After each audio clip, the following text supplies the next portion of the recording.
Hey everyone. Hello. We are here. We have made it. Another week. It has occurred. And another one is occurring. Another week, and all I listened to was Beyonce. I saw an article that she did a remix with Madonna's rap, and I'm super excited. I still haven't listened to the album, but I'm super excited to listen to it now because I want to hear it. It sounds amazing. Mm-hmm. She did do that. Yeah, I have not listened to any reviews, read any reviews. I don't want them, even if they're good. My only review, no skips. I love it. I'll repeat. That's it. So far, the reviews are pretty positive. So, yeah.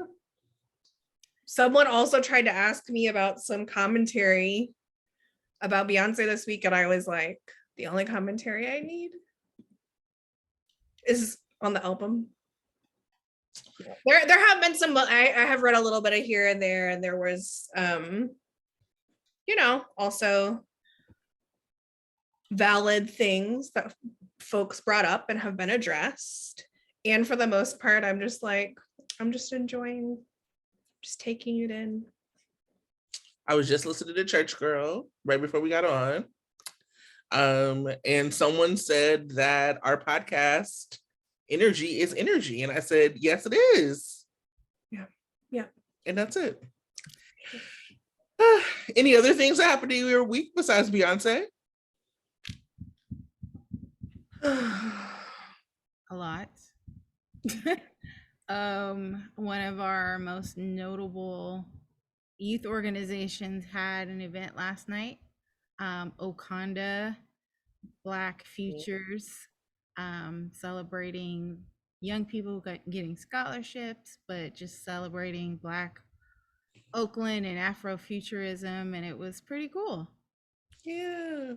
It was one of the few events that I'm gonna be going to a lot of events in the next couple of months, but one of the few that I really enjoyed, even though, I wasn't feeling well, but I still enjoyed it. So it's all good.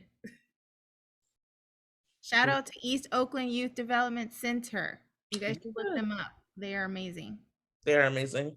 Mm-hmm. Yeah, I was sick. I thought I had COVID. I don't have COVID, thankfully. Anytime I have a cough, I think I have COVID. So that's also a thing that happens to me. I think it happens to a lot of people. It's like a meme. You get a sore throat, do I have COVID? But I did do a combo of Flonase. Shout out to Sandra for telling me about that. It's been magical. And Sudafed, and I've never felt better.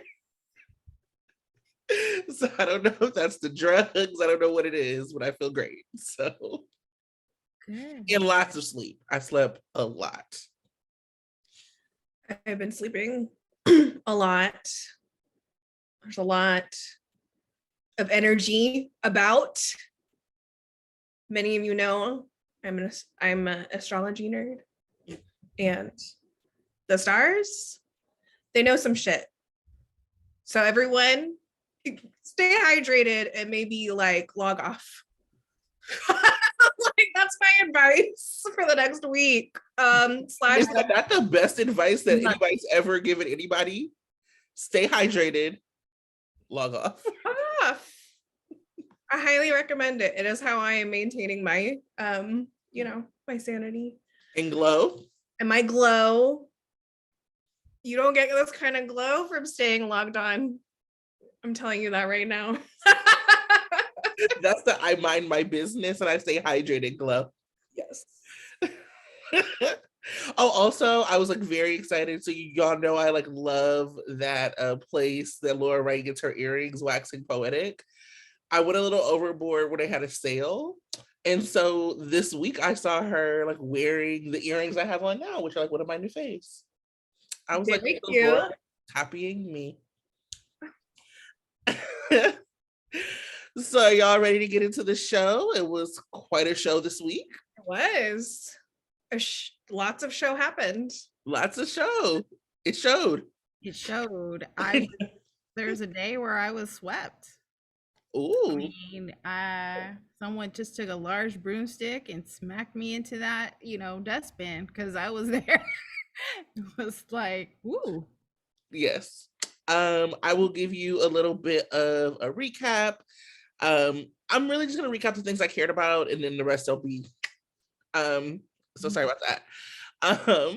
So we start our week with a story that everyone is most interested in, Trina's trial, obviously. After Spencer gives Trina an alibi for when the video was posted and the ADA kind of tears it apart, Nicholas tries to talk to him about Esme, but Spencer is so concerned about his boo Trina, he does not want to hear it. Nicholas gets a call from Windermere staff that Esme and Ava are fighting. The girls are fighting, and rushes off. Poetically, we see the side by side of Trina testifying her former, in quotes, if you're listening, former feelings for Spencer, while Ava and Esme fight, with Esme going over the parapet just in time for Nicholas to see. I loved it. Nicholas goes into cover-up mode. It's the smartest we've ever seen this Nicholas. And the official story is that Esme left Windermere. As Trina is asking Spencer how long he's believed that Esme posted the video of Joss and Cam, Spencer is arrested for escaping prison. I loved Trina being like, he went back. Oh, Trina. Spencer, apparently all out of options, has to call his dumbass dad to help him. Ava gets in a few parting jabs and leaves Nicholas. Before going to check into the hotel, the Metro Court, she goes to Sonny and asks him to make sure that Trina is found innocent. Over at General Hospital, Willow undergoes tests to see if she has leukemia, and TJ contemplates waking up the bartender phone dealer, what I call him, from his induced coma. People start putting together, finally, that Trina had been drugged in the cabin, and Portia is ready for that action. She tells TJ he can't risk his career, and we see that she is ready to risk it all for her daughter. Joss learns that Cam was in on Spencer's plan all along and is mad about it. She also comes across Dex talking to a juror from Trina's trial in broad daylight. Come on, bro. Smoltz attempts to set Sasha up and ends with Sasha smashing his car. She is now arrested. Her status at work is up in the air, and a conservatorship hanging in the balance. Yikes. Liz has a weird flashback. Sante contemplates moving in. Chilen's number may be up in the remake of Eddie Main.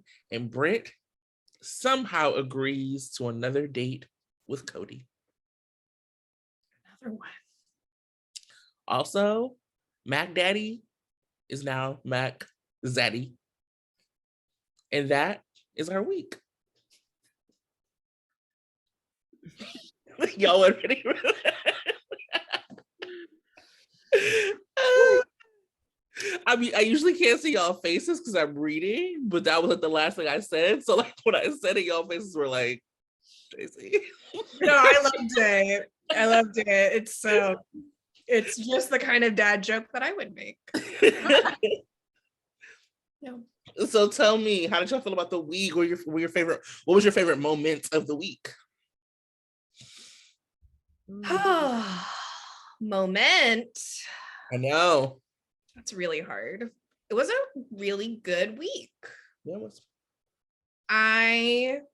Similar to Tanya, I was swept.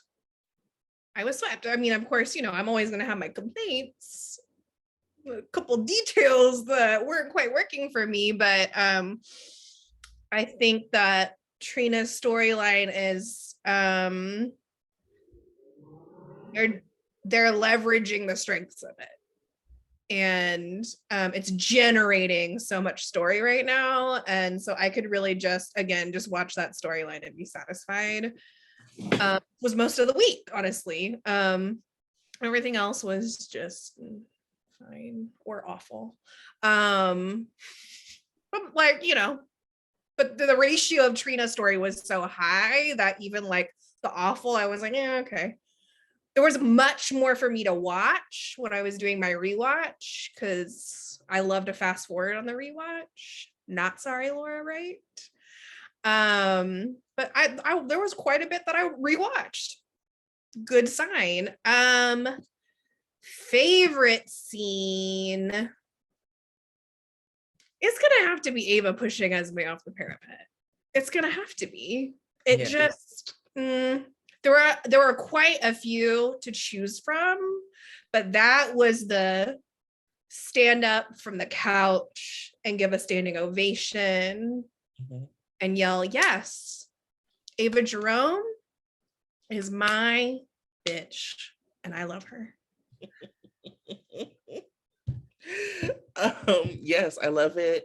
You know, I know that it led to like not great things, but you know how I love people beating up bullies.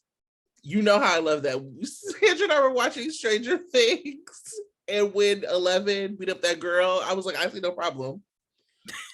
Pick up the fucking skate, get her. Like, let's do it. Like, Tracy was like, oh, grab the skate. Hey Angela, like that was my like, that was your catchphrase for like 2 weeks. So when Sasha smashed up Smolt's car, I was like, yes, fuck him, smash that shit up. Now I really hate what happened in the aftermath. I don't think smashing up his car made her crazy. I have smashed up. Let me not get myself in trouble. I think it's fine to smash up cars. You know what I'm saying? When people are behaving in this way towards you. Yes. And that's what I'll say. And I loved it. And I'm sad that she got in trouble. And I don't think it makes you crazy. Free Sasha. Yeah. I love how you started with hold on a second. Let me reframe this. I think it's fine. Tanya, let me. I wanted this used against me like a rapper in court. Yeah, totally agree. Esme over the parapet was great. She didn't get swung by her hair, but I mean the slap with the bloody lip and the being tossed off the parapet was great. So, of course, I don't know how they would have filmed the swinging by the hair thing, so I guess it's okay. And then we don't want her to lose her hair, so that's fine. I also liked just, you know, the dialogue between Ava and Esme that day was pretty intriguing. I really want to know what was in that letter. Because obviously it was worth her risking going off the parapet. I think it possibly may have been a clue to Ryan, but it sounded like actually it was the letter that she wrote to Maggie, right? So I don't know. I liked also the interaction between Gladys and Sasha in the questioning room. What was it called? Interrogation room. Mm-hmm. I liked the courtroom ensemble of, you know, not withstanding the ADA, but everybody else. I think they all play their parts really well. But for me, I guess my favorite was Trina on the stand admitting she had feelings for Spencer. At the same time saying, I don't have feelings for him anymore, but I don't believe that because the way they were eyeing each other throughout the whole thing, she had eyes for Spencer and Spencer alone that day. No matter what, Rory was on the other side doing whatever, but she kept looking at Spencer and Spencer was enjoying it. I liked it. So that was my favorite. I also thought the conversation on journalism ethics was interesting. I don't like Alexis, but I thought the conversation was interesting just to get kind of some insight to how journalists think and why something's story. But it was interesting. I'm not to say that I agree with any of it. I just thought it was interesting because my boss and I are kind of targets to journalism, and so it's kind of an interesting insight to see their thinking on that. So those were my favorite things. I think Monday and Tuesday were the best for me. I would have to agree. I mean, it's our favorite story. That's what's making it interesting. Trina and her courtroom trials, Esme getting her comeuppance. That's what we are interested in, and so that's what made it a great week. Yeah. So so everything about it worked for me. So to kind of transition to performances, um, you know, we always give, Trina, Trina and Spencer props, but and again, I've given these people props too, but again, their acting really stood out to me. Brooke Kerr all week, struggling mama, from listening to, what? She had an alibi the whole time? I do. Oh my gosh, she loves Spencer.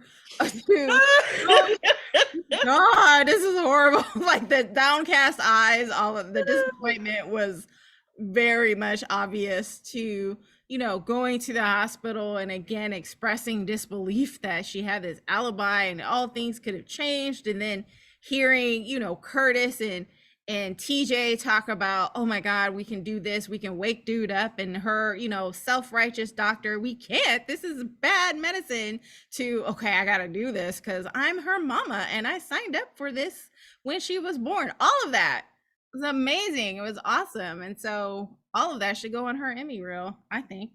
She was So fabulous. It was amazing. it was amazing.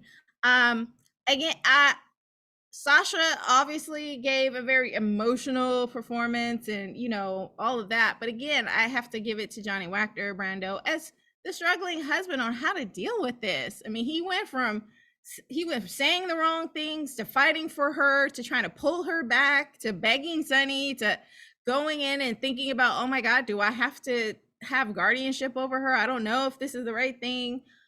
He was the great supporting actor, but struggling husband. And I think his performance in that whole scenario really stood out to me.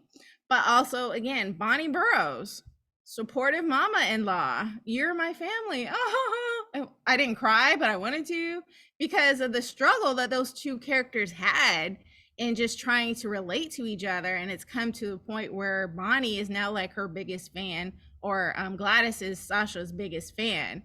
And it's been great to see that transition, and how, Sasha trusts her, because Sasha wasn't talking to anybody. And then when Gladys came in the room, she's like, I was standing up for myself. And she was talking.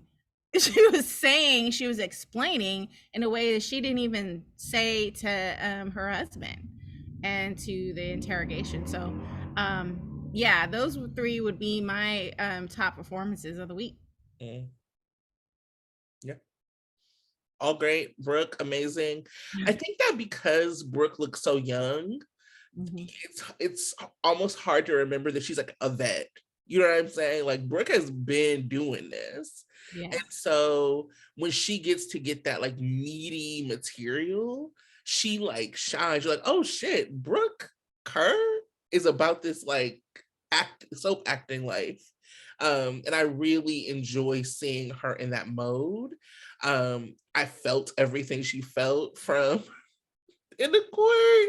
She was like, damn it, my baby is in love with this man. Like, it was just, she was talking about, she was like, I guess he did the right thing. Fine, whatever. I can't even do this. And when she was like trying to talk about it with Curtis and TJ, which is like, yeah, anyway, I'll talk more about that. But yeah, Brooke is everything. Brooke's everything. That was the closest that she's gonna get to ever praising Spencer. Yes. Well, I guess he did the right thing, sort of. Finally, but maybe it's not even gonna work. So moving on. For me it was Brooke. For so many reasons, for the journey that she was on. She was my second favorite reaction face to, Trina saying that she had feelings for Spencer. The first being Spencer, because he was just this. Someone gets a brace for Nicholas Chavez's neck, because Spencer the entire trial was, you talking about me? You talking me? Okay.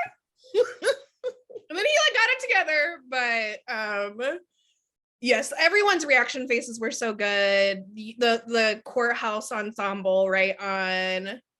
I really had so much appreciation for Carolyn Hennessy as Diane. I just kept thinking, thank God it's Diane and not Scott. Oh my God. Yes. Oh like, my even god. though we know, okay, the writers write it and they write for the outcome that they want, and like they're gonna decide how this goes.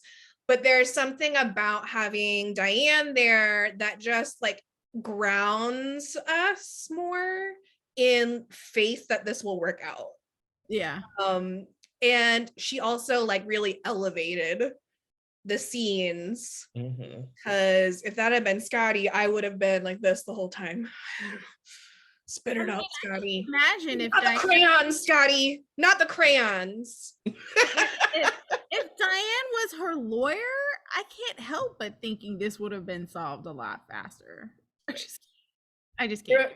It's just, I mean, I loved her closing remarks. They were so good, and it really like summed up the whole storyline. Just like, Trina's obviously innocent, and this case is bullshit. It has no legs to stand on. And it, yeah, I'll leave it there because I have more to say about that. But I thought Carolyn Hennessy was just excellent, was so grateful for the addition of her. And I loved the scene between her and Trina. It was just everything I wanted someone to say to Trina. Yeah. Well, on that line, what is working for you this week, Sandra? Well, the kids. Yeah. The kids are working for me. I really loved, I mean, they're still not doing Sprina justice in terms of their storyline, but I really loved, like, we could honestly give acting props just to Nicholas and Taviana's faces. Yeah, for sure. So much was said between them that couldn't be picked up in dialogue. And I just really felt connected to them again as like a pairing. I loved their little interaction right before he got arrested. And again, it's just like Sprina interrupted always. When will they stop being interrupted? But it was that exchange of looks where Spencer was just kind of like, yeah, I knew this was going to happen and I'm doing it, and it's okay, Trina. I thought was really moving. And of course there was like their interaction between them when they were talking up, when she, said, yeah, I had feelings for Spencer, where he was like, and that was cute, but I loved it was an act of love interaction. It was so beautiful. It was very moving. Both of their build up to that moment was just picture perfect. And the single tears. The baby. So good. So good. They were so good. So they're really working for me. And also, everything about the Ava and Esme confrontation was so satisfying. The verbal sparring, the physical fighting, and then flipping Esme off the parapet. And I'm like, I know my girl Avery Pohl did her own stunts because she has stunt training. And so I was like, you flip off that parapet, girl. You did a great job. And I loved that there were flashbacks the next episode. I was like, these are the flashbacks we need, not ick flashbacks. We don't need that. And I'm gonna give a very surprising shout out. I loved the Ava and Sunny scenes. I thought they were gold. One of my favorite moments, yeah, for sure. They were the best scenes Mo's had all year, for sure, by like hands down. And that's just like the power of Maura West, and you can tell that they really like working together. I was laughing actually the entire time in an absolutely delighted way. Like I was just like, what you do to her, Ava? That was my favorite. What did you do, Ava? Like It's actually, this is a classic soap moment where we have like two bad people who despise each other coming together for the sake of the love of someone good. And so it both was entertaining, it was a little heartwarming in all the right ways, and like, what's a little jury tampering between mortal enemies and co-parents? So that shit was on the table before. And Sonny, why are you sending this damn rookie? Send a real jury tamperer. This is a brick moment, not a Dex moment. Okay. But I could say that about Kelly's. I could literally say that about sorry, I'm mad all over again. Surprisingly, what worked for me this week was actually the triangle.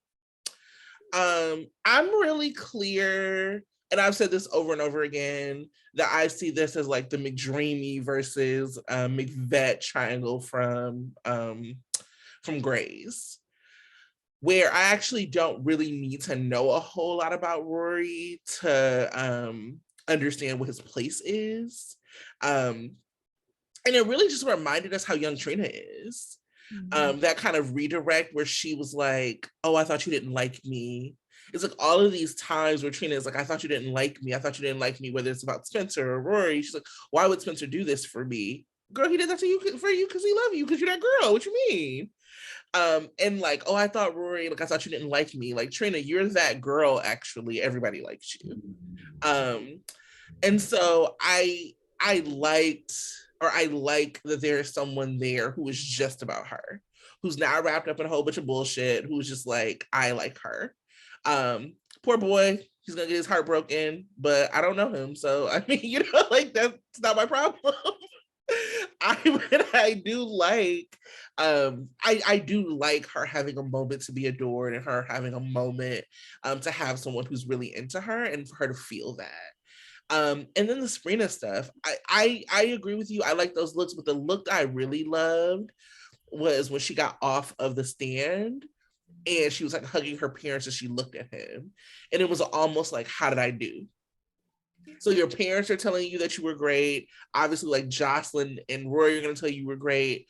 But Spencer, who's this person that you've been wanting all the support from for the longest, who's like been disappointing you, so you thought, is the person that you like are like, okay, what did you think? Right. And so like that for me just really worked. I just love them. They're so talented. We don't get enough of them. We don't get enough of it. I think that even with a triangle, we should have more interactive moments between the two of them. And we just have nothing. I also think that like near kisses being treated differently from kisses is very weird. You know, like she's like, I didn't know Spencer liked me. Girl, he came to the gallery to kiss you. Like, it's very clear he liked you. Just because like you were interrupted from kissing, like doesn't mean that like the feelings that were behind it weren't there. So anyway, again, and part of that is I think as a result of how weird it's been with Spencer and how he's kind of like jerked her around and played with her, which is why I'm like down for her like getting her kiss on with somebody else and before she gets with this person who needs to earn her, because it's less about whether or not a man does like, and it's less about whether or not he deserves her. I actually never think a man deserves a woman. I think it's about like whether or not he's ready for it, whether or not he is willing to put the work in for. And I think that now we are over the hump and we are seeing that Spencer's kind of ready to put that work in. And that for me is like what opens it up to being like, okay, now we have a lane for this to happen. Again, Rory, thank you for your service and bye, you know? But for right now, it's working for me, you know? Right. Thank you. Yeah, I agree with especially when you said it shows kind of how young Trina is. Because their relationship and their dynamic actually reminds me of some crushes that I had when I was younger, where I thought we had feelings, but since he didn't say anything outright, since he didn't break up with his girlfriend, since he didn't he did all the things to make me think that he liked him, but he didn't say it and didn't act like it. in certain times where I really needed him to act like it. That's very confusing for young adults to kind of navigate. And until you have that first boyfriend that really pursues you, really tells you how much he likes you, really puts you above everyone else, you don't know if that's what a relationship is supposed to feel like. So I can totally understand her confusion, because Spencer has been very confusing, especially for a real first love. It's kind of hard to kind of navigate that. So I appreciate you pointing that out, that it's her youth and the newness of it all is making it all very kind of confusing. Yeah, when they asked her, they were like, did you have anything with Cam? She's like, no. That wasn't, because they mutually decided that this wasn't working. But Cam will be like, this happened, or he'll be like, we decided. She's like, did you have anything? Like Diane was like, did you have anything with Cam? No. Mhm. No. Barely know him, actually. Like, you know what I mean? Like, it's just like very No, it's not happening. I am tired of Trina's shit being on the record, though. I am tired of that. Get my girl's business off the record, okay? And now y'all better be getting on the record when her and Spencer get together. Like, I need Spencer in his next trial to go on the record. Oh no, I love Trina. Mhm. right. You know, because I know my boy's gonna be on trial again at some point in a couple years. So I know he's gonna be on trial again. my child is a mess. He's gonna be on trial again for sure. So I had some other things that worked for me. I love the ensemble acting this week. Amazing all around. Mac as MILF. No, not me personally, but the fact that some other women thought that he looked cute. That was a good, cute scene for him. And Christina Wagner, I thought that was nice.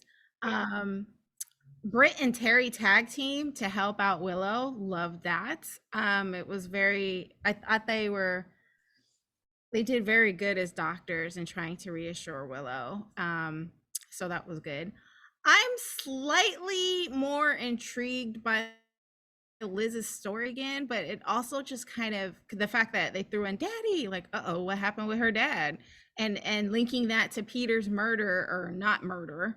What traumatic thing happened with her father that brought this all to the fore? I'm curious about it, but what it also does is demonstrate how stringing this story along does not work. So those are the things that really kind of put up to me. And we could, unless you guys have a reaction to what I said, we can move on to what's not working. By all means. Yeah. So Tracy, what's not working for you? I have some other things, but go ahead, Tracy, take it away. Yeah, I was telling Sandra this morning, I'm about to drag myself because I'm not working for me. Me. I'm not. I don't agree with this framing, but continue. I'm not dramatic at all right now. It's because I went to the class with you, Sandra, so I could channel it. No, like, so last week I think I was like trying to defend Brando, and I think it was less about defending Brando and more about like defending against this idea that like your partner can make you use. Like, that really, I think, set me off, and I try not to like respond to the timeline in that way, but I definitely did, and I think I excused some of his like more toxic behavior. Because this week I was like looking when he like asked Sonny to follow Sasha. What really set me off about that was like Sonny was kind of like, well, you know that's wrong, but I'm not saying no. What the hell you mean you're not saying no? I actually, and I think that what makes I am tired of Brasha suffering. I actually like them as a couple. I think they are like a couple that should be happy and like have some story that's not this story. But I think that what makes their story like the most interesting, and not in a good way, to be honest, is that I don't actually know what Brando should do in this situation. Mm-hmm. Like, it's so far gone that it's hard to like say. And I don't know if I do know that they're not telling that story in a responsible way. But yeah, so I was like too easy on Brando last week. I was like, am I the drama? And then the other thing I'll say is that I really bought into this idea that they shouldn't have told Joss that about the plan. And I actually want to walk that back. I think that that's not true. I think that Spencer actually should have let more people in on it. Because when they had decided that they weren't going to tell Joss the plan, there was no plan. It was a bad plan. It was just vibes. It was just like, I believe that Esme did this, but they didn't have any action steps. There was no actionable items that were like, whatever. Okay, facilitator. Okay, organizer. Like if I pop out their thing, the purpose, outcome, and process, there was no process, okay? There weren't outcomes either, besides free Trina, which is an important outcome. Important outcome. So like, I do agree that Joss is like impulsive and all of that, but what was she gonna tell? Like, I think it's a difference between Joss, and we dragged her rightfully so for like telling Trina's business about the book, but damn, now Trina's business is all also on the record. Like, so it's like we dragged her for that, and she should have been dragged for that. But it's a difference between being messy and like putting in jeopardy somebody's freedom. And I think that what we've seen from Joss is that she actually has been down to do the things for Trina's freedom. So when her and Trina like went to the bar, she didn't run back and go tell Esme, me and Trina went to the bar. She has actually shown that she wasn't going to go tell Esme the plot or the plan. Mm-hmm. And it's unfortunate. Spencer is Spencer. And a lot of the reason I had an issue with the plan was that it was about him being this hero and like being this hero for Trina. It's very 19-year-old. So I'm not like holding this like, 30-year-old accountable for that. Like this like makes sense and it reminds you that these are young adults. But that's what he wanted to do. He wanted to be the hero. It was, and he also wanted to free Trina, to be clear. But the not telling Joss stuff, it just in the context of everything that's happening in the show, with the mansplaining and the toxicity, to like say to Trina, I'm not gonna let you take part in your own freedom or facilitating your own freedom because your bestie has a big mouth. I feel a way about the fact that I bought into that because this shit didn't work anyway. So now what? Now where are we at now? And it could have, I think, maybe worked a little bit better had they all take her down together. Yeah. So I am the drama. This is your Leo season revelation. I feel a little differently about it, and I've been thinking about it more since we talked about it this morning because we were like, I don't know. I guess we'll see what happens on the show. It wasn't actually like that at all. Well, we'll see what happens. No, I was thinking about, I still think that, okay, so let me rewind. Joss and Spencer. Rewind. What do they most have in common? They fucking love Trina. There is no denying that either of these characters love Trina and that she brings out the absolute best in both of them. Yes. And there's nobody else for either character that does that for them. So that is like the biggest thing that they have in common. The other big thing that they have in common is that they're both really fucking flawed. And in a kind of obnoxious way. Like Spencer with his entitlement, and with Joss, it's around her impulsivity. And they both have it. They both have entitlement and they both have impulsivity. It's like one just they kind of manifest in different ways. And so it's like, for me, they're both right about each other. And that's actually what really works about their dynamic, is that they are also both the best positioned to see the worst in each other and to call each other out on it. And so I like that what Spencer said about Joss is just true enough. Like, we have seen her actually do some really unstrategic things about Esme. Sure. Where like, it's not like she's necessarily gonna go seek out Esme, although there was that one time where she was like, well, let's just go find her and like, we won't let her go until she confesses the truth. That's not a plan either. That's a pretty bad plan. Or unless, you know, but they would have all had to do the put her in the panic room, right? Right. So, you know, sure, but that was clearly not unfortunately the direction they were taking the story. And also everything Joss said about Spencer, really fucking true. Like, Spencer has always been the star of his own drama. And that's why you show me where that is not true.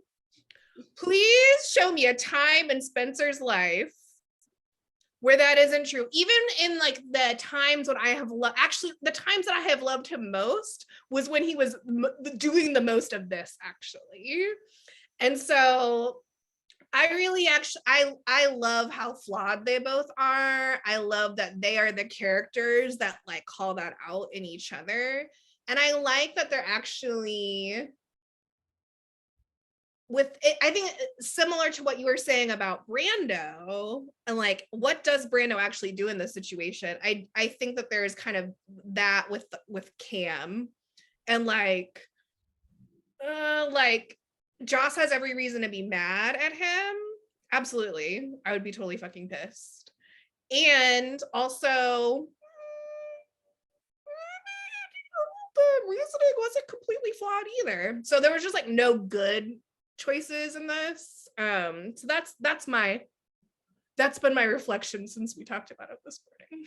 Just like, you know what? I like these two messy asses. I want them to stay messy in this way. Oh, I love them. Obviously, the messier Spencer gets, the more I love him.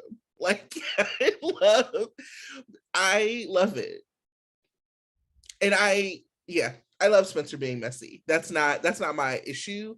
I think that my issue is more in the context of the show that has been so hyper toxic masculinity that excuse no longer bears enough weight for me to think that it was okay. Like, if we had other stories, like if we didn't have Gregory Chase mansplaining fucking journalism to Alexis, if we didn't have the creep that's known as Dante's horse friend, like text Dex, like doing whatever the fuck he's doing to Brett, like it's just too much. And this was like the extra. And I don't think that Cam or Spencer are anywhere near the level of toxicity that these other men are. But it was just like Sonny being like, I mean, no, it's wrong to follow Sasha, but I'm not saying no. Just really threw me over the edge. That shit. Sorry. For me, it was that's what people do when they love each other. That's what got, the words that came out of my mouth were, oh, fuck off. Fuck off. And also, it was very in character. I will give it, that was the most in character Sonny Corinthos has been in like 2 years. Oh my God. All right, what's not working for y'all? I don't know. It's hard about this whole mental health story because it really goes to show how problematic mental health is treated on the show, but in society as a whole. Like, from, Deception writing this, press release, like, we're going to give $1 million as a company to mental health, and then discuss at the same time letting her go as the face of deception. So like, this is how you are helping with the mental health issue. You're going to give money, you're going to throw money at a program, but you're not going to practice what you preach. I didn't like how, yeah, Brando was offered a choice of taking her into his guardianship as a way to get her out.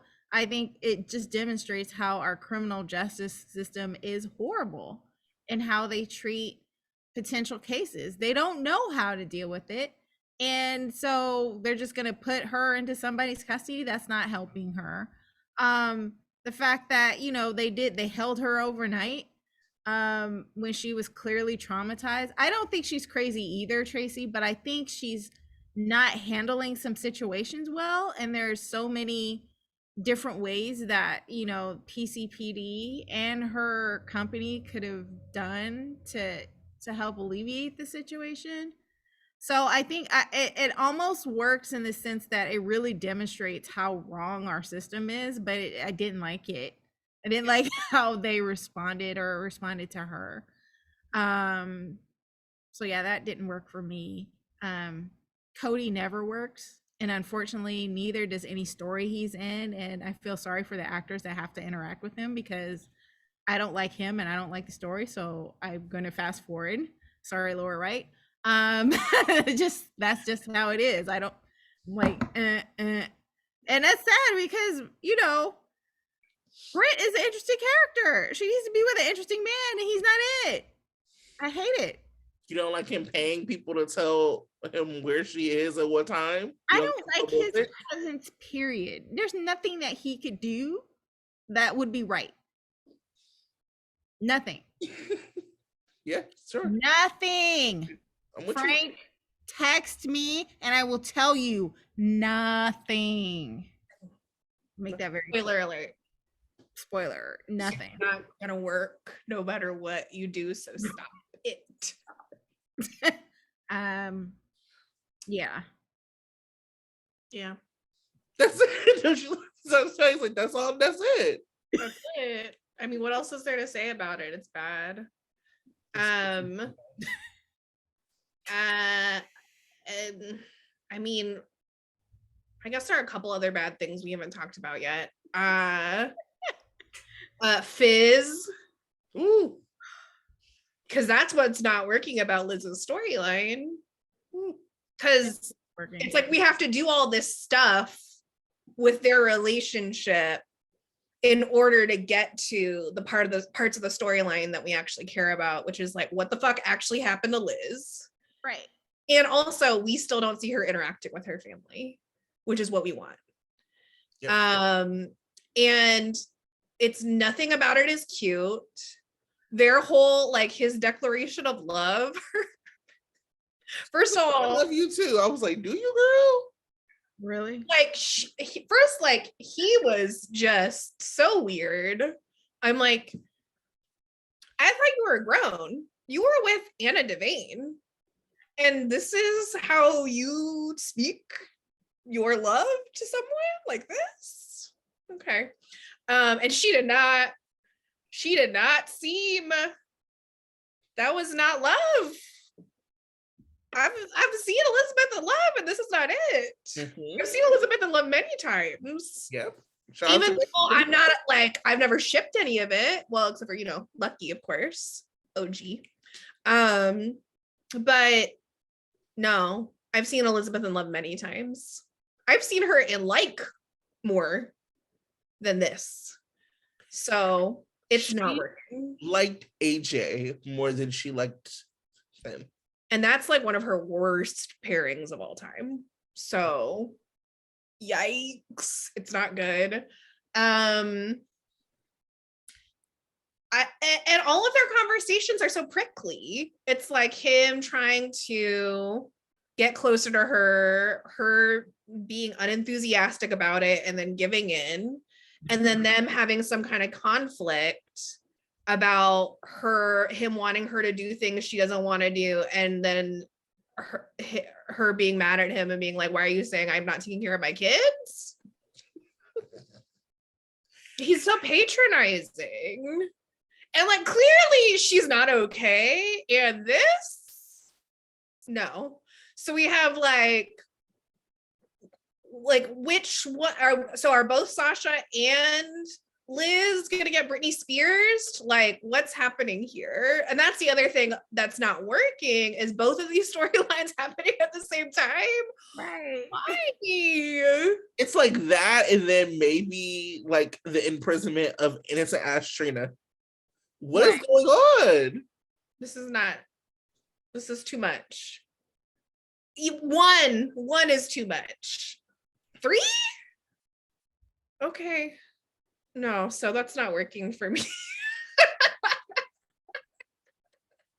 Rightfully so, it's not working. Huh? I said rightfully so. It's not. So we talked about Fizz. We talked about Brasha. Shaylin, I'm still not interested. Sorry. Not doing them any favors. It was not their scenes. Chase was on a floaty. Get your ground ass out the pool. What are we Talking doing? about the Graduate, like I was like, men wrote this. Men wrote this. I was like that one, the sleazy guy gets to tell Chase how to be professional. Like this is not a good conversation. And it's interesting. This is not about Chase. It's actually about Britt and Tex Dex. So it was like a male podcaster who I like. I follow him on my personal account too. Had said something like, "Oh, Britt and Cody like creep me out or something." I was like, Britt is not the problem here. No. And then Dan from Soap Central was like, yeah, nah. And so then somebody else, another woman, came in and was like, and if y'all find this to be a problem, imagine how triggering it is for like the women viewers. And I was like, this is really interesting because I very rarely see this group of people like complain about a storyline. Not that they don't give their opinions, but they mostly talk about what they like and leave the stuff they don't like alone. So the fact that it's getting to the point where like bloggers and kind of like soap press are like, what the fuck is this? Not good. And I think that Liz's story is getting to that level too. Yeah. Ooh, yeah. When he gave her when he was like, you just don't give people a chance, and and she was like, yeah, you're right. Thank you for telling me about myself. I guess I'll go on another date with you. No. Go in. Fucking, did you use coloring paper? And like, did you do a craft for me? Get your broke ass out of here. I'm a doctor. A 5th grade craft. Not even 5th grade, kindergarten. Let me not insult kindergartens. It was a horrible thing. And even if it was whatever, the whole conversation leading up to it was so insulting. So insulting. And that's how all their interactions are just him gaslighting her because she's actually spot the fuck on about everything about him. Yes. So like this is actually too realistic. And so unless this is all about what an awful person he is and like she ends up with Austin, we can just skip it. Right. Because this is actually what like women who date men deal with all the time. This is like not what people come to watch soaps for. The last courtship I can think of that was as bad as this was Jackson Courtney. Oh, yeah. Yikes. A throwback. A throwback to what could have been my child's parents. Thank God. But also, you know, now we have Marcellus, so there's that too. That's an imposter. I have one more thing. Please tell us. The whole Ava Sunny thing, I agree. Those were great scenes.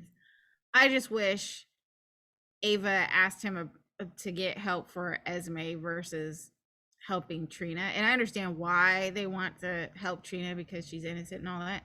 What it does is he put home dude on the case. And so however ways that he's messing this up is going to reflect back on Trina. And I don't want that. Like, how are you going to have jury tampering done in a public space that anyone can walk in on and see you do? That anyone did walk in on. Yes. That was stupid.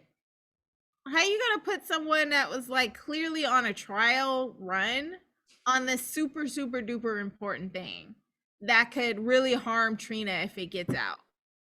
I didn't like that. I would have enjoyed seeing Sunny and Ava deal with Esme because that, you know, whatever criminal thing you need to do to deal with Esme, I'm fine with. But don't be messing with Trina's trial because she needs to be innocent and not have anything taint her innocence. I think people need to acknowledge, the jury, all of that need to acknowledge that she's innocent and not have it be tainted with some mob shenanigans. Unless it's Selena Wu doing it, because Selena's very competent in what she does. Sunny has been failing in the mob business all year. And so I don't actually trust that he could get stuff done in the same way that I could trust that Selena would. Sunny's been about full-on clown behavior Right. last year. So can we move to talking about Becky's Soap Opera Digest interview? Sure. I did not listen to it. But I didn't. I read the Twitter thread. There was just a couple things. So Becky just celebrated her 25-year anniversary as Elizabeth Weber on the show. Her fans like really showed out for her. There were really beautiful things that they did with like a smile train to help people with like cleft palates, and they've like raised like enough for I think almost 30. Their goal was like 25. They did balloons and cake and a bunch of different things. It was very sweet to see how I loved they made her feel. And I really wish the show would make her feel that way with her storylines, to be honest with you. So yeah, just wanted to like bring up a couple of things that she said. She said that basically like before she interviewed for or auditioned for this, if she didn't get it, she would quit her job. And she would have like gone to do something else. And I think that we hear that so much from actors. So like that was really cool. Talking a lot about, I loved hearing her talk about like the Four Musketeers, because it really made me think of like this kind of younger, younger set. She was talking about how they just like used to get in trouble for like laughing and joking around so much, and they have to be like told to like leave and go learn their lives and come back. She talked a little bit about not knowing that Liz was going to be a nurse, and then just like showed up and she was a nurse, which was really cool for her. But that Frank, like she used to wear like Converse, and Frank was like, now all the nurses have to wear like the same shoes, so she can't wear them anymore. I'm like, Frank, give Becky back her Chucks. She said that Marcus didn't know about the Niz affair. That she just filmed a couple scenes with him recently. now he's got no excuse because they've talked about it in dialogue. Yes. Recently. I mean, the last couple years. Yes. He's so stupid. Anyway. I really liked that she talked about history, and she's a person who like clearly like loves her character. She loves the character of Liz. She also understands how soap history works, and was like really, I think, adamant to be like, I don't really know what y'all are doing over here. Like my character is actually very connected to a bunch of people, and I should be on more, essentially. I mean, she didn't say that, but she said that. She went through a couple of love interests, and she said that basically, like, yes, they do chem test, but sometimes chem test don't matter if the writers want to tell a certain story. Like, that's how we got Millo, that's how we got Fizzle. Like, clearly. She said, oh, so this is me being shady. I was gonna say something last week, but I was like, let me sit with this to figure out if I'm gonna still be shady about this. So she was talking about, not specifically in this interview, but in her print interview, she was talking about Liaison. And she was saying that like she didn't understand why the writers hadn't given Liaison a chance. And I was like, is this some of J. Sam person from back in the day? Right. I actually think that Liaison was given the chance that they were gonna get. They got a lot of chances. And I think not from the perspective of they got like a great story to tell, but it also just reminded me, because like they asked her why people like still love Liaison, and she was like, well, I think it's because it was like this bad boy who like softened and turned different around this like good girl. And I was like, oh, that's why I didn't like that, because I don't like that trope. I hate the he's different with me trope, because he's actually very much the same with you like than he is with everybody else. But who Jason is as a character, like they were never going to change him. So, and they were never like, so the way that they wrote them into a corner, they were basically like Journey with more chemistry. Like her as a good mother was never gonna like be with him full time. Him as like a mobster was never gonna work with her. And so I think the concession was that they gave her his first son. Mm-hmm. Like that was, I think, their concession for fans. Yeah, so I thought that was really interesting, like the idea of it, because I was like, no, I think that they gave y'all the chance that they were going to give you. That I think that I wonder if it would feel different if they hadn't made Drew, if like he had stayed Jason. Because that was like domestic, that was the only domestic liaison that ever happened, where they actually like were a real couple, like building a life together. They were like almost married, and then all that went away. Well, then of course, then he ended up with Sam, and I mean, we all saw that coming, but that's just me. And this is like, that was what made me temporarily a J. Sam fan. Was I was like, okay, all right, okay, I'm down with J. Sam now. Anyway, so that's just something that came up for me while you were talking. I was just like, oh, they did have it, but then they took it away with the retcon. Mm-hmm. Yeah. Go ahead, Tanya. I was gonna talk about something else that I read in the Twitter thread. Yeah. I liked how what she had to say about Sam and Kelly Monaco. Yeah. I love her interactions with Elizabeth's interaction with Sam. And you guys remember, I was a little excited about them being friends. Yeah. And really sad that hasn't been played up more. Right. I agree. It's like, I think their dynamic has history, just like she said, and their interaction, whether they're fighting or they're friends, is always good. And so I really appreciate hearing that and how they get along offset. That's nice to hear. So yeah. She's like one of my favorite people. I really love that. I think that part of the biggest problem of the current Liz story, I mean, pacing, number one, and Finn, number two. And I think that the story would be more interesting if she was getting supported by Sam and Terry. I think that people will be more interested in seeing that. I would be more interested in seeing that. But yeah, it just like really stuck to me. But we're going to talk a little bit about this with in a minute with streaming. I just think that there's something about like respecting the history of a show and the comfort that comes when like you haven't watched for a long time and then you turn back on and you see like someone who is familiar.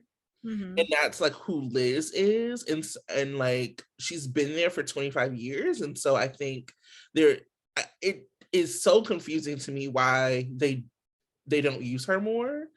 Yeah, it's just really confusing to me. The other thing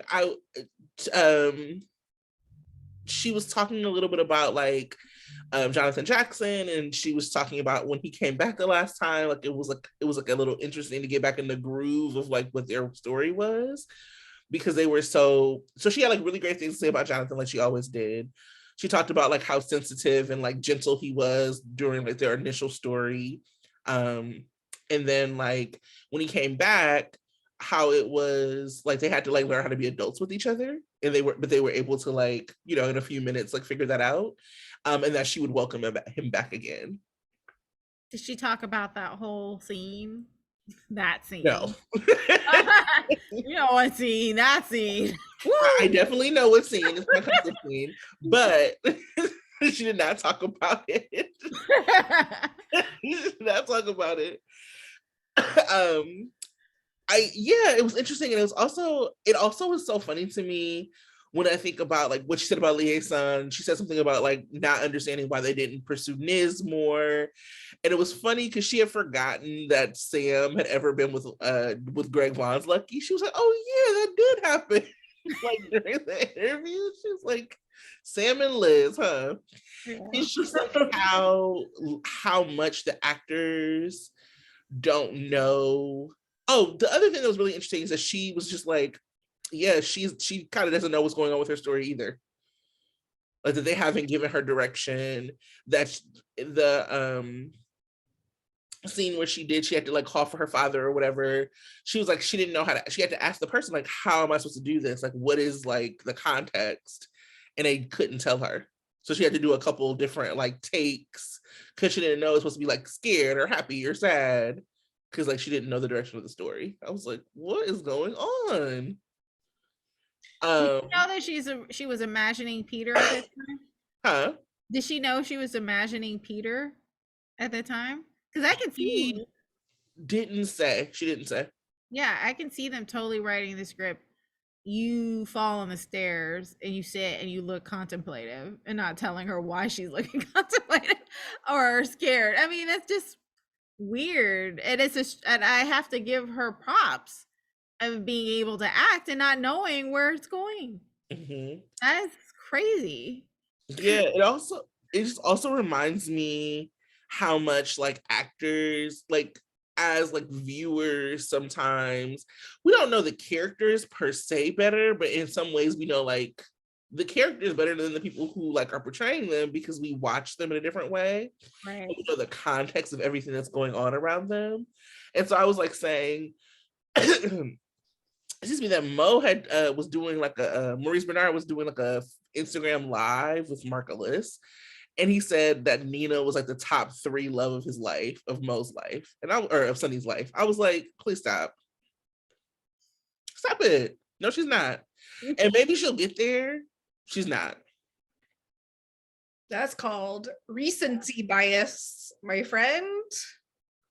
Like, you're the top 3 loves of Sonny's life are Brenda, Carly, and Jason.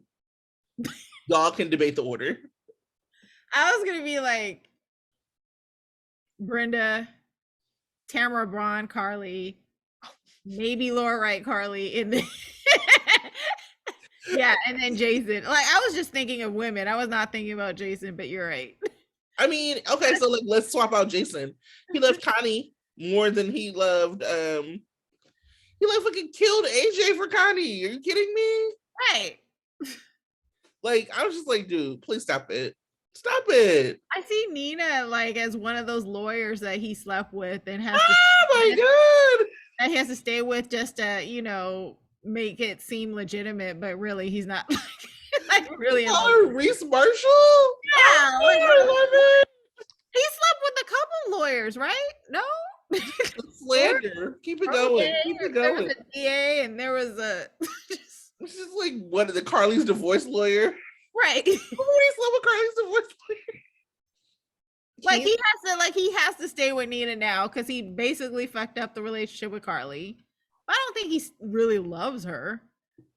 Also, I don't know if he's really capable of love is the other piece. So there's the wrench that I'll throw in all of that. I don't think Sonny's actually capable of love, but also Nina's not even the person he's ruined his life the most for.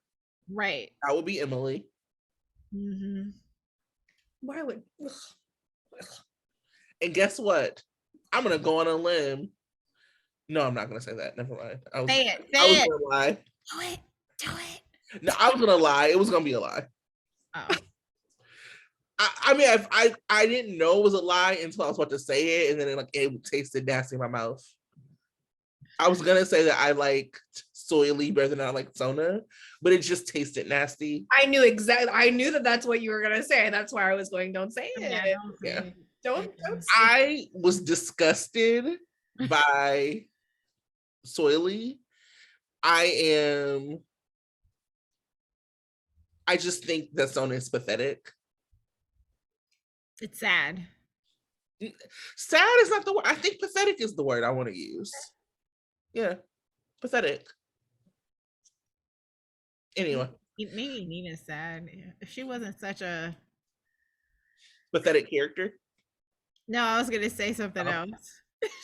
She wasn't such a, and fans are gonna be mad at me, but she wasn't such a like a Karen White woman. I feel bad for her. Oh, She is. She's so. Ooh. I was like, what are you gonna say? Karen White. Oh, that's nothing.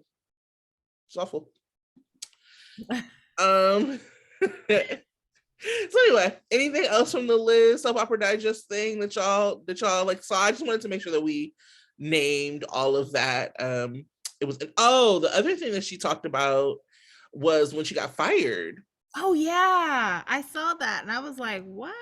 And she did not hold back. She was just like, that was like, they did it horribly. Like the way they talked to her was horrible about it. Yeah. But basically, it was like 4 weeks of her thinking she was fired. Her and her husband had put up their house for like sale.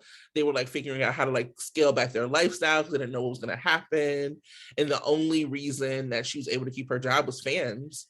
That basically like fans were like complaining and calling in to the point where the network had asked her to tell her fans to stop calling, and she was like, no. Why would I do such a thing? Like, well, they're gonna stay calling. Becky has power analysis, okay? She's like, oh no. Listen. And I loved that. I did love that. She was just like, basically, it was like, why would I give away my power to the network? And I didn't really know a lot about Becky prior to like a lot of like the interviews and all of that, but that really made me respect, like, listen, she's like, I'm not gonna want my power to y'all. The hell you thinking? Like, my fans love me, period. So I loved that. Mm-hmm. I'm looking through the Twitter thread and it looks like she makes positive comments about Michael Easton and Fizz. She does. She's professional. Mm-hmm. She said he was like a very like a good team partner. Oh, this is the other thing that I really enjoyed was that the Franco thing happened because she asked for it. Like she had asked, she was a fan of One Life to Live and like Roger's character on One Life to Live. Mm-hmm. She watched it during her like lunch breaks. Mm-hmm. And so when he came to GH, she had asked Frank to be paired with him. Yeah. She also did name that when they brought back her rapist for that like short period of time, that she also didn't think it made sense that storyline like revolved around Franco. Yep. Mm-hmm. So I appreciate her not being like, I appreciated her just be like, no, I didn't like that shit. Wasn't good. Speak your truth, Becky. And that's that on that.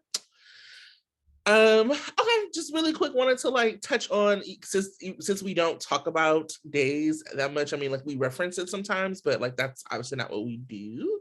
Want to talk a little bit about days going over to streaming. So we found out that Days of Our Lives will be leaving NBC and heading over to Peacock in September. What do y'all think about that? Yeah, I mean, it feels like that was inevitable. that feels like the direction that they were always going to go in, and I appreciate that they created the runway for it, right? With Beyond Salem. You know, it's different from how One Life to Live and AMC handled it, obviously, because ABC was not doing streaming only at that time, and still isn't, right? They have their partner, they have the partnership with Hulu, so I guess they kind of do now, and they have Disney Plus. But you know, then streaming only was not a thing. Right. Like just streaming platforms being popular wasn't a thing. So, and they changed the format of One Life to Live and All My Children and made it 30 minutes, which no. It was, they changed the format. So much of the cast was different. The cast was much smaller. The scope of the stories was smaller. It just, they didn't have the same theme song. Like, it was just, you might as well have been watching a totally different show. Right. They didn't feel like All My Children or One Life to Live. They didn't feel like Landview or Pine Valley. Like, it was just really, and there was a long gap between stories. And then I think I was even more soured towards the All My Children and One Life to Live streaming, because they also like all of the legal issues with the One Life to Live characters that were on GH. Right. And it kind of, I just remember being very annoyed, because I was like, so you're pulling these characters who are not even really going to be on this show in a meaningful way just to be, because of some petty ownership shit. All for all of it to come back to ABC anyway. Right. It was just very sloppily handled, and it was also just a different time. So with Days, you know, I will see how it goes, but since NBC owns Peacock and there's already so much Days stuff on Peacock anyway, I think, you know, like, it makes sense. Days is also the lowest rated of the soaps, consistently, and always, you know, has been for a long time. So it makes sense that it would be the first to go to streaming. I think what doesn't make sense to me is like, I mean, I don't know what NBC's daytime ratings are overall, but when One Life to Live and AMC left, the shows that replaced it did not do well, right? Like, they were certainly cheaper to produce, but people did not watch them. They were failures, essentially. And so that's kind of my thing with ratings and daytime, and I'm not a ratings specialist by any means. I'm not an expert, but like, what do you really stand to gain that much by filling Days slot with another news show? Do people really like daytime news that much? I can't imagine that, because if I'm gonna watch daytime news, I'm gonna do MSNBC or CNN or something like that. I'm not gonna watch like network stuff. And I think there's like a lot of conversation on like Twitter that was like, well, what are people's grandparents going to do? They don't know how to stream. I'm like, whose grandparents know how to stream? Yeah. My whole family got my Peacock. You know what I mean? Like, like this is so normalized now. You're going to get a call from somebody to ask you how to put it on their phone or their tablet, but it's going to happen. Like, they're going to be fine. Like, I don't think that's like a gap. I do think, I think it's not going to be on the free tier, which is like interesting to me. It's going to be on the paid tier, and I wish that they wouldn't start it that way. Like, I wish they would like move it over free and then like get people used to it and then have people pay for it. So like, I have like the paid tier of Peacock because I wanted all The Office. But yeah, like, so I think that's interesting. I think that Beyond Salem was like really good. I liked Beyond Salem. I think that more soaps should do that format. And I think that is good to your point for days. I'll also say that like it's so different. I was like looking at some numbers. So last time we talked about streaming, the big platforms had changed. So this is 2013, right? With All My Children and One Life to Live. Mm-hmm. So Netflix had original content and Amazon Prime had original content. Those were the only one, and then Hulu had their first scripted content in 2012. So those were like the big three that had any streaming things. Now we have so much. And HBO Max and Peacock both have more subscribers now than Hulu did. That is like massive. I do think that Peacock has more subscribers because of the free tier with limited access, but it's not unheard of, and Peacock already does have a lot of content that people are moving over there for. So like Jimmy Fallon has a show on Peacock that's like a music thing. Kevin Hart has a show on Peacock that my mom watches. I'm like, oh my god, here we are. My mom watches the Kevin Hart show. There's Amber Ruffin. So there's like Peacock content that's happening. And I actually think that this is a move to help build, like, I feel like it's less of a move to like move days to cancellation and more of a move to invest in Peacock as like a content juggernaut. So I'm not curious would be to see what the stats are on how many people watch Peacock and how many people don't have cable at all. Because I know there's parts of America where, you know, internet and cable is kind of spotty. And I'm wondering how it's going to affect those people, because being able to watch the soap on a regular, you know, network, if they don't have cable, that's their only access to doing it.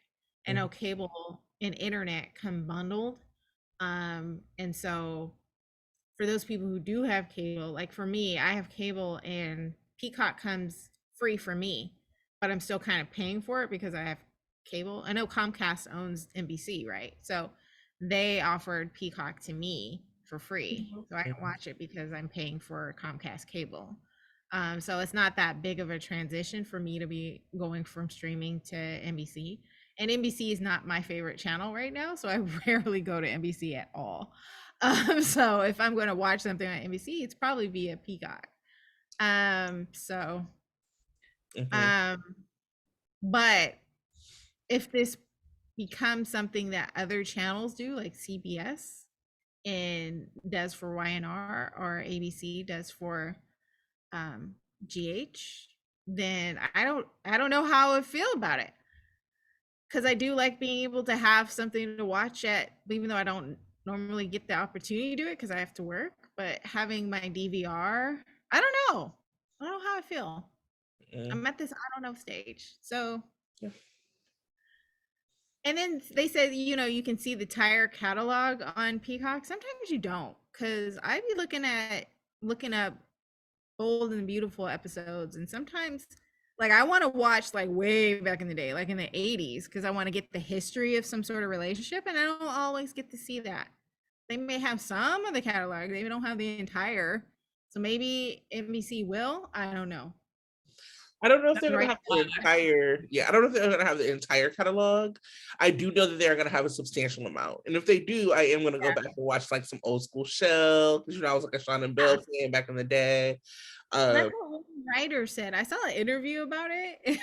It was interesting to me because the writer was like, the director, he said, you can watch the entire catalog on Peacock now, and you don't have to have cable. You can just stream Peacock and cut cable altogether. So then you're saving money. And I was like, you do know that you're telling fans to quit Comcast to watch Peacock, so that Comcast is going to lose money. I hope you realize that you're not, I mean, that's a sell, but you're not doing the company that pays you any favors.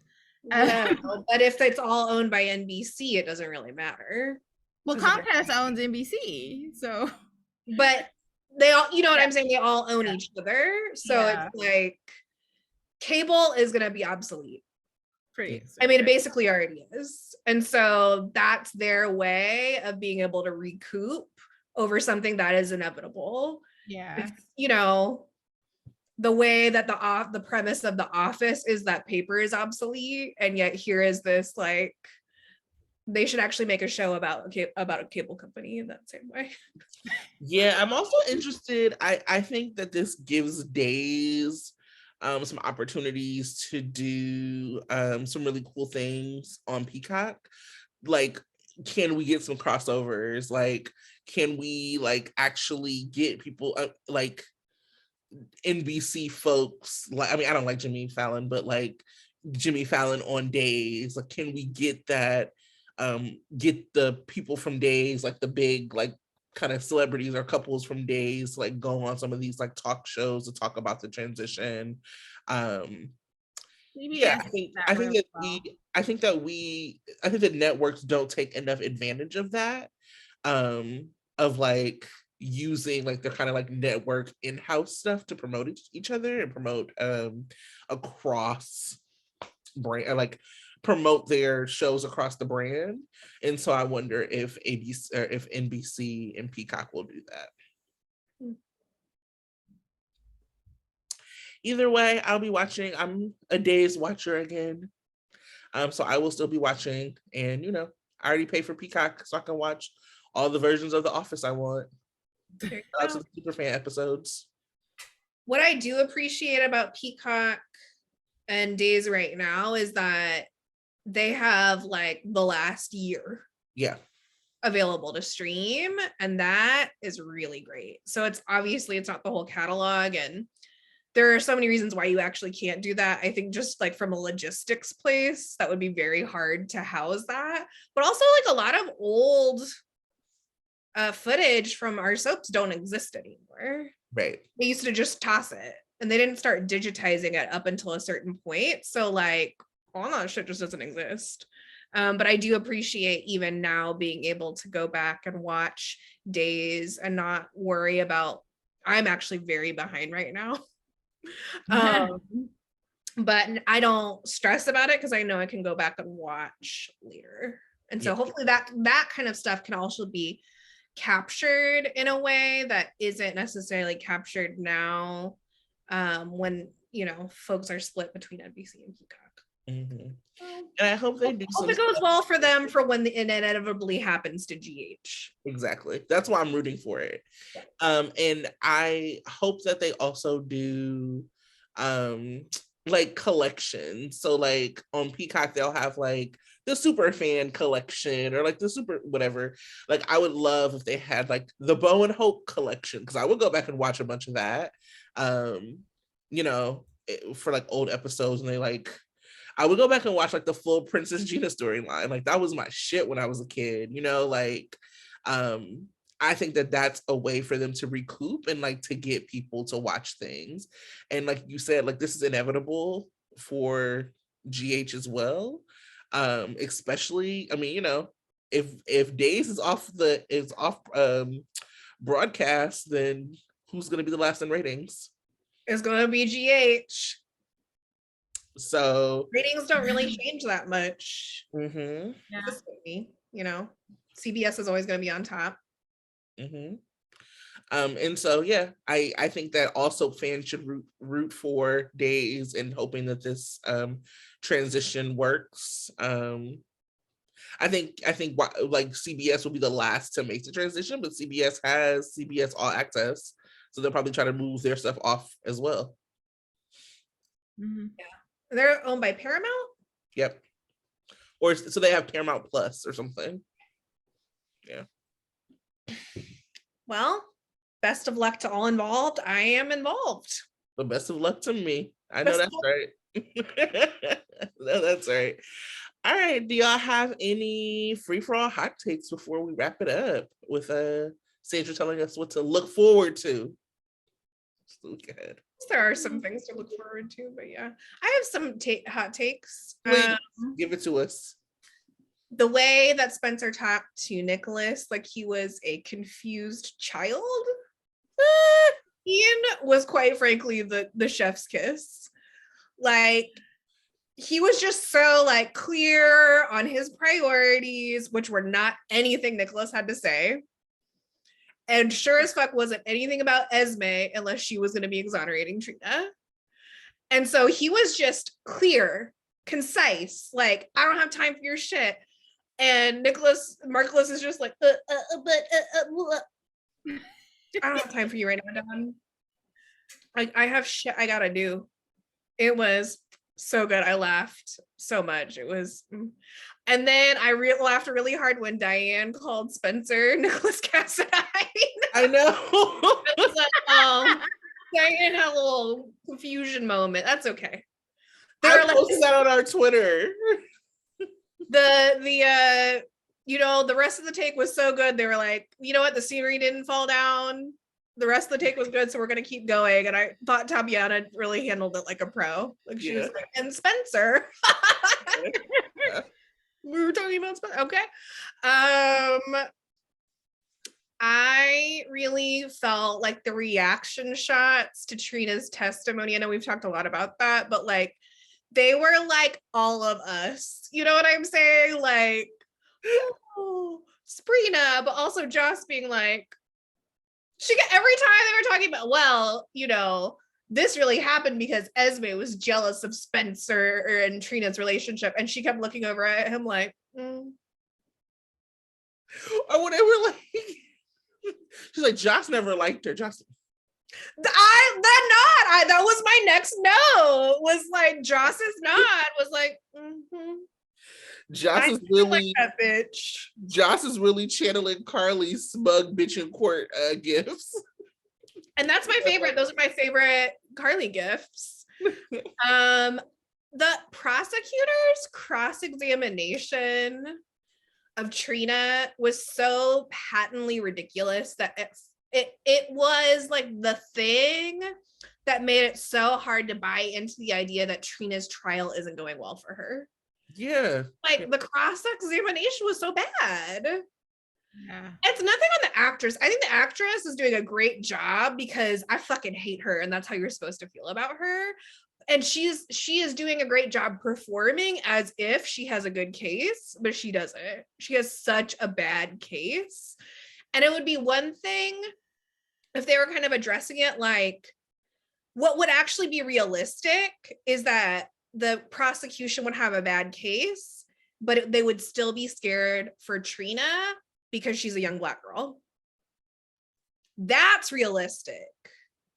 But like that they would be saying, oh my God, it went so bad because of what the prosecutor, because of how good the prosecutor was in poking holes in the story. That didn't work for me. That was like the big glaring thing that absolutely did not work about this week. Or at least about that storyline. There were things that actually were much worse, but we've already talked about that. So I'm really glad that we did not have to suffer through the entirety of her closing remarks, because I definitely fast forward through the tiny bit that there was.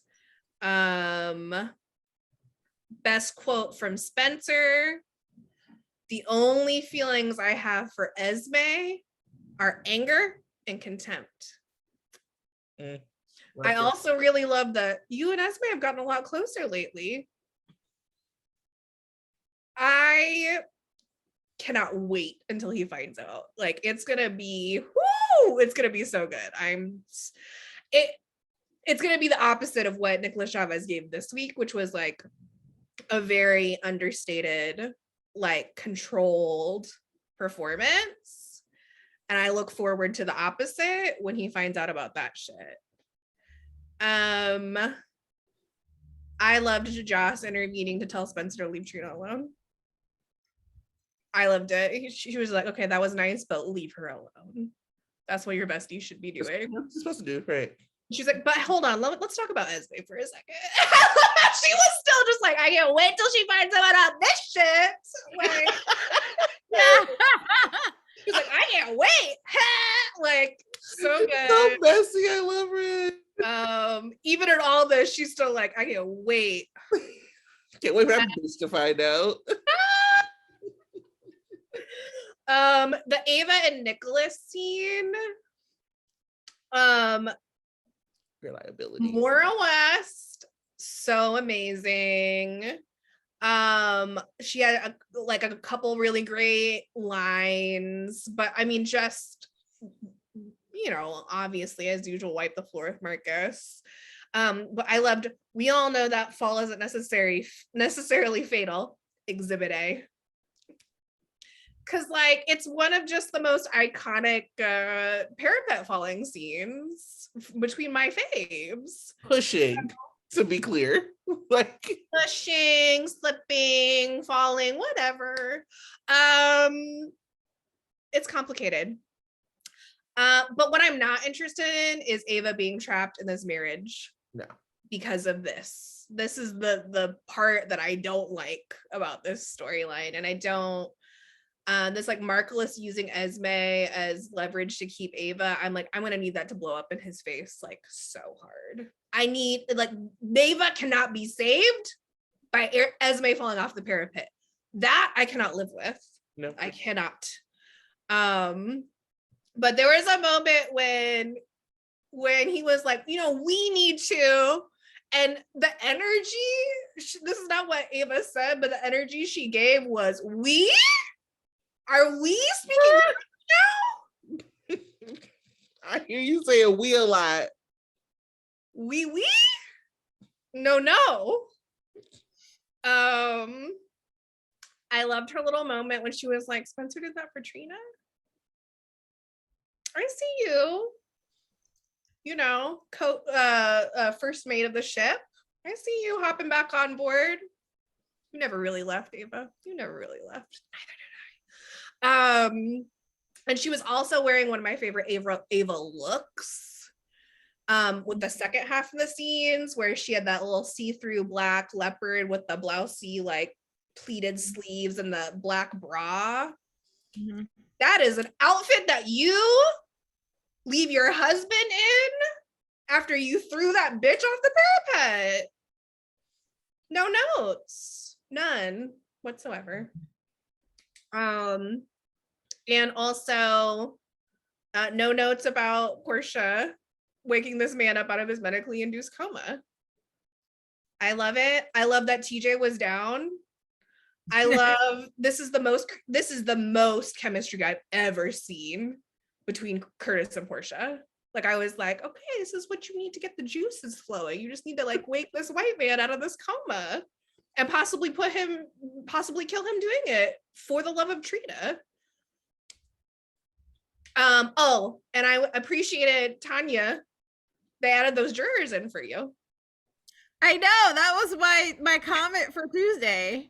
We got a jury. When I said it, I was like, Tanya, oh, I gotta write this. Oh, Tanya's pleased. Thank you, Frank. You didn't text Tanya about it, but thank you for taking the note, because I know that that's why that happened. All right. And also always a pleasure to see David Lautman back as our favorite day player that we love to hate. Sorry about your car. Not sorry. It was hilarious. I might just hate him now. Sorry, Schmaltz. I still like Schmaltz better than dude, yes. Paparazzo dude.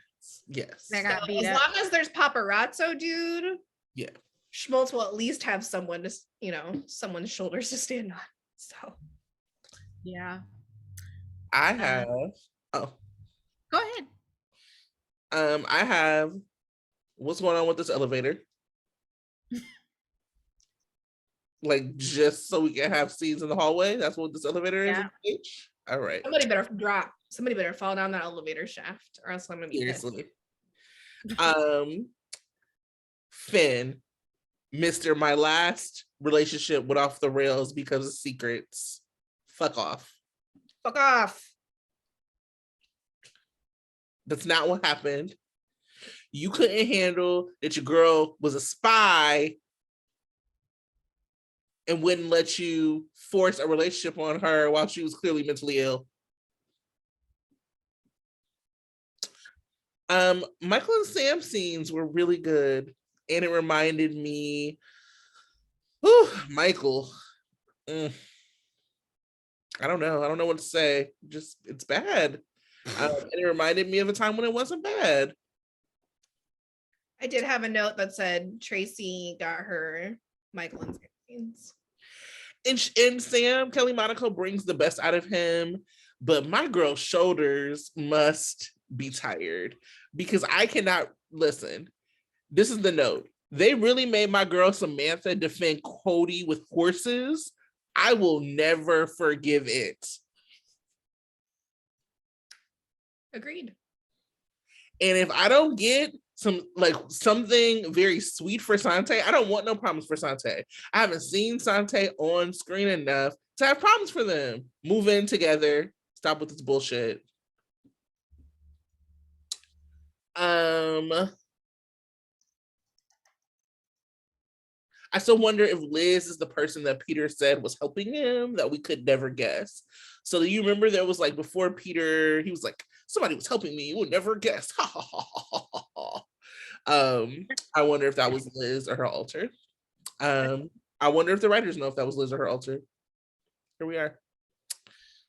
I wonder if the fans who didn't want a political conversation between Stella and Portia, how they're feeling about the very political reality of conservatorship. Or is it just about race? It is about race. Tanya's like asked and answered. Thank you. Supposed to be talking big shit until Brando shuts him down. Right? I noticed that.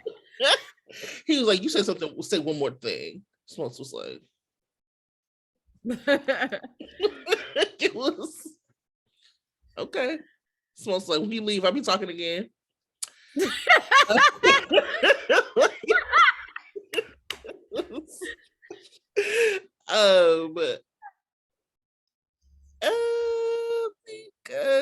Dex threatening a juror, outside of Kelly, stupid. Jocelyn, mind your business. Let them threaten the juror. Yes, let this dumb man threaten this juror. Sure, why not? And then another thing that I'm kind of seeing brewing on the timeline is this very unnecessary Joss versus Trina thing that I want to address. You're not on Twitter. It's one of the best decisions for yourself. But it came up around like the face of deception. And so I will say this, that my idea for like the face of deception is a campaign about Port Charles coming together to support Sasha. So it would be like Jocelyn and Trina, it would be Carly and Nina and Olivia, it would be like the people who work at Deception, like all coming together to show that we are the faces who like support this woman and like doing a whole ad campaign on that. I think that would be like a way to bring all the women together. It would be a way to actually like show some support to Sasha. It'd be some empowerment, and I think it could just be really fun for everyone. But there's a conversation about like, well, Trina should be the new face of Deception. And then there are like people who are like Joss fans with like 10 followers on Twitter who are like, it should be Jocelyn. And people are like going back and forth about it. Who cares? This isn't even something that's really happening. Like it's just not happening. Tabiana and Eden both are very positive people who want to only put out positivity. We don't need to be having like timeline battles with people about something that's not really happening. It's okay. We can let it go. Yeah. That's weird. It's okay. We can let it go. Both of the girls are very beautiful. Trina's working at an art gallery and she's trying to keep her freedom and she's trying to juggle two men who love her. My girl's busy. Booked in, actually. Joss apparently is still playing volleyball, getting straight A's, ducking sex tapes. Girls are busy. You know what I'm saying? Let Jordan be the face of Deception. She quit her job. Love that. Right. Like, So that thing, and then my final thing, I love Josh Wickard. He's very handsome. Very charismatic. Why are they fighting over his voice? My boy is a karaoke singer. Yes. Mm-hmm. Yeah. Or like, just keep it moving. I mean, the same notes that we've had all the time. Let them have sex. That's all we need. That's it. Let's keep it moving. And keep him off a floaty. That looked ridiculous. Right. I don't need any no, I don't want Chase's man pain. It's actually one of the things that I've always liked about his character. He's like, he was just happy. Yeah. So he wasn't wallowing in his man pain. So let's keep there. Yeah, keep that moving. Do you have any hot takes, Tanya, before we get our previews? I don't know the spoilers, so I'm excited for them. Yeah. So whatever, Tuesday. Willow is cray for getting a biopsy without a sedative because I yelped during my recent pap smear, but a needle to the bone, I don't know. I would have been. She was too bouncy afterwards too. Like she was like, I was like, hold on a second, didn't you just have a giant needle in your head? Right. What do I know? No. And that was unrealistic. I was like, yes, you have touched me for the last time. Yes. Ava, you do not need that sapsucker in your life. End of story. I screamed at, I did a schmaltz sighting, but he was being a meanie. Which takes me to Port Charles Police Department. And Dante, I just love you, but you're not good at investigation. If you had watched the surveillance camera and his navigation recording, you would know that Schmaltz was lying and there was a witness that you could be interviewing. I don't know, Sienna kind of disappeared on Friday, but she was there in the car when Sasha confronted them in the window, and they were outside of the car talking, and then clearly Sasha was upset, walks to the wall, and then she bangs the window. But they didn't look at any surveillance videos.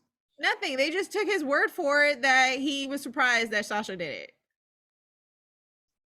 PCP. That was about right for PCPD investigations. Release your job. Yeah. Right. And you're supposed to be head of detectives? No. But I love you, Dante. You're very release your job. You'll be cuter. Right. Yeah. I mean, I could do this job better. I know we like the idea of Portia taking control of the situation, but I have a serious problem with Curtis encouraging TJ and Portia to do something illegal and unethical when he could have solved this months ago.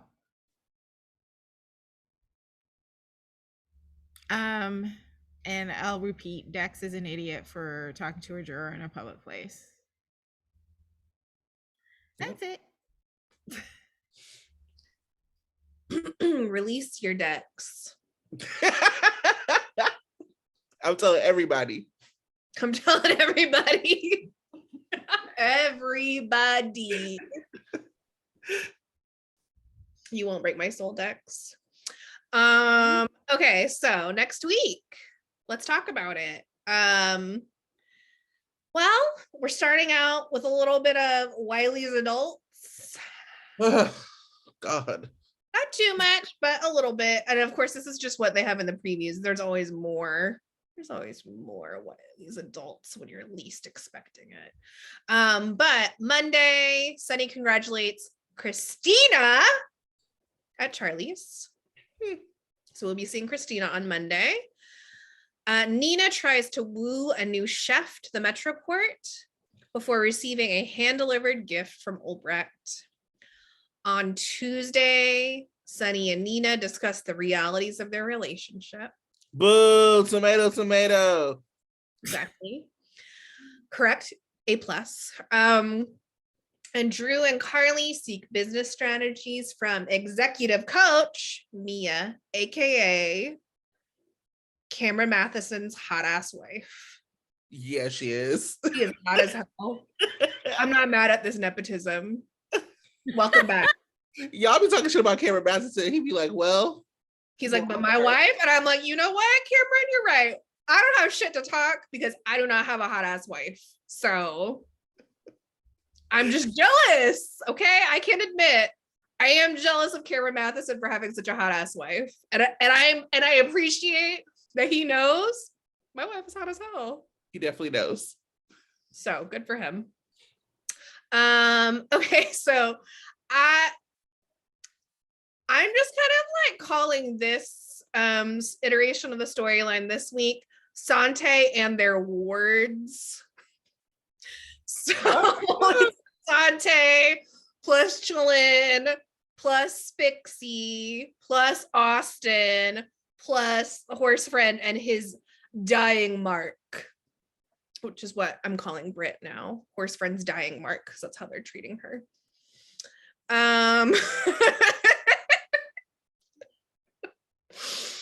So Monday, Dante wants to know what Brooklyn is up to, and Spinelli urges Britt not to go on another date with Cody. You know what, Spinelli? Same. Meanwhile, Sam presses Maxie for answers. On Tuesday, Cody has a startling reaction to a familiar face, and Sam shares her relationship hesitancies with Dante.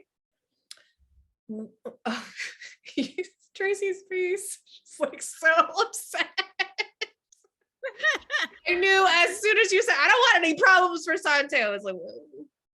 Well, but you know, stories or problems equals story, hopefully, or they'll just give them problems and then drop it and not talk about it for weeks. But what, you know, whatever. Wednesday, Cody reveals some of his background. I don't care. There's no amount of background you could possibly give me that would make me care. Maxie tries to get to the bottom of Spinelli's feelings. Well, you should just get together and then he would find out. Thursday, Austin tells Maxie he knows how important her family is. So what's he gonna do to her family? What's happening here? Friday, Britt checks on an injury, and Dante makes a surprising arrest. Which brings us to possibly the set of storylines that his arrest may be connected to, which is, I'm calling this week, Sex, Lies, and Cassadines. On Tuesday, Scott questions Ava about the divorce. Apparently he is back from visiting,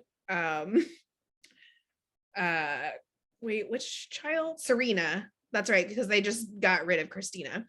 So, because he was visiting Serena, she was like saving the whales or something. Anna tells Felicia that she is determined to discover what Valentine is hiding, while Victor questions Valentine's loyalty. So we get Nana. Maybe not together, but you know, together spiritually always. Wednesday, Drew makes Valentine an offer. Anna tries to coerce Martin into helping her, and there was a cute little article about this scene in Soap Opera Digest where they talked about, or where Finola talked about you know, the prep work that she does with some of her scene partners, and she offered to do that with Michael E. Knight, and he just like jumped at the opportunity, and I could just like imagine him being so excited. I appreciate that so much about Michael E. Knight. He's just like, I got a job, yo. I love my job. I am Jeannie Francis's brother, and I have a scene with Finola Hughes, and she wants to FaceTime with me. I'm so lucky. I've only heard about such FaceTimes from James, and now I get to be a part of it. He's so precious. Good for you, Michael. We love you. Thank you for being you. Yeah. Also on Wednesday, Nicholas and Victor attempt to convince Alexis to work for Spencer's cause. Alexis, you better help my child. Now, has he made good decisions? Absolutely not. But will you keep him out of jail? You better. I can't watch my child go to jail again. He's been arrested 3 times this year, calendar year. Now, come on. Spencer, make it till October without getting arrested again. Thank you. I got to stay young. I can't be doing that while I'm worrying about you going to prison all the time. Thursday, Martin delivers some unwelcome news to Lucy. Spencer remains adamant about her decision. Joss and Trina try to distract from their concerns about her trial with a day at the pool, but they can't escape it. I'm really looking forward to Joss and Trina processing all the Spencer stuff. This is what I've been waiting for. Portia and Curtis make an urgent decision. Get out of the coma. I'm so excited. Friday, Rory is faced with a tough assignment. So to Pop, what you doing? Curtis is concerned about Portia as the jury in Trina's case becomes more likely to return with a verdict. And Jordan continues to investigate as time is running out. Which is also the same day that Dante makes the surprising arrest that I referenced earlier. And that is our week at General Hospital.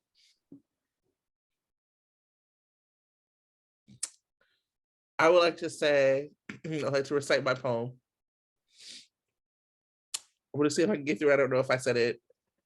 There are 1 million Sona haters. I am 1 in a million. If there is 1 Sona hater, I will clone myself so there are 2. If there are 0 Sona haters, somebody lied to you because I exist. And even beyond my existence, I hate soda. So that's one thing. And second thing, happy birthday, Tara, aka Port Misery. It is Leo season. It is one of our favorite Leo's birthdays. Tara has a round of applause if you're from Sandra, if you are listening, not watching. Tara has guested with us many times. I got a chance to meet her in person when I was in LA. Yeah, so we just hope that you have the best of days. The very best. You deserve the very best. I hope your lion's mane flowing in the sea breeze, and you are doing something very regal, but also very messy, and also very fun and loving, just like you. Happy birthday, Tara. I have no Leo comment because I'm not. Yeah. I got it. I got us on the Leo commentary. Absolutely. Thank you. Is there anything else before we close? No. I think, Sandra, I had a whole title set for us, and I think the title for this episode has to be Sex, Lies, and Cassadines now.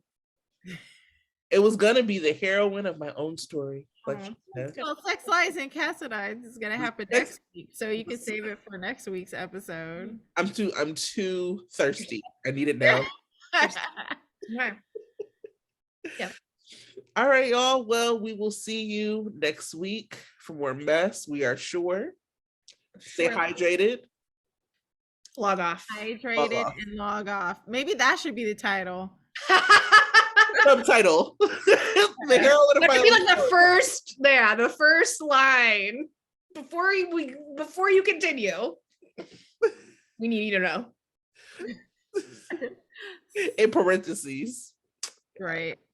Bye, y'all. Bye. Okay.